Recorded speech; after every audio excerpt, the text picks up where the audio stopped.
ತಗೊಳ್ಳೆ, ಇದ್ರಲ್ಲಿ 5,000 ರೂಪಾಯಿ ಇದೆ, ಉಳಿದ ದುಡ್ಡು ಆಮೇಲೆ ಕೊಟ್ಬಿಡ್ತೀನಿ. ಸರಿ ಬರಲಾ? ಓಯ್ ತಡಿ, ಒಂಥರ ತುಚ್ಚಿ ಮಾತಾಡ್ಬಿಟ್ಟೆ ನೀನು. ನಾನೇನೋ ಮಾತಾಡಿದೆ? ನಿನಗೆ ಗೊತ್ತು, ಒಂಥರ ತುಸ್ತಂಗಾಯ್ತು ನನಗೆ. ನೀನು ನನ್ನ ಹತ್ರ 10,000 ರೂಪಾಯಿ ಇಸ್ಕೊಂಡೆ, ಮುಂದಿನ ತಿಂಗಳು ಕೊಡ್ತೀನಿ ಅಂದೆ. 1ನೇ ತಾರೀಕು ಬಂತು, ಎಲ್ಲ ದುಡ್ಡು ಅಂತ ಕೇಳ್ದೆ. ನೋಡ್ದಾ, ಚುಚ್ಚಿನೇ ಮಾತಾಡ್ತಿದ್ಯಾ? ಲೇ, ಇನ್ಮೇಲೆ ಈ ಮೊದಲು ಥರ ಎಲ್ಲ ಇರೋದು ಬೇಡ. ಏನು ಅಂದರೆ ಏನು ಅಷ್ಟಲ್ಲೇ ಇರೋಣ.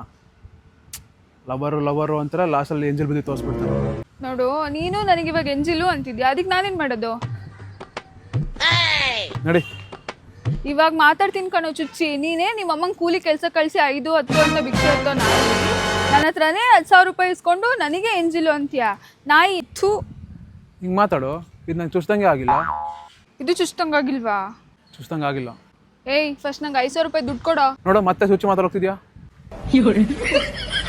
ಇದು ಚುಚ್ಚಂಗಾಯ್ತಾ? ಹೌದು, ಚುಚ್ದಂಗಾಯ್ತು. ಮತ್ತದು? ಅದಾಗೇ ಇಲ್ಲ, ಕ್ಯಾಶುವಲ್ ಆಗಿ ಚೆನ್ನಾಗಿತ್ತು. ಓ ಏನೇ ನನಗೆ ಚುಚ್ಚದಂಗಾಯ್ತು ಕಣೋ ಇವಾಗ.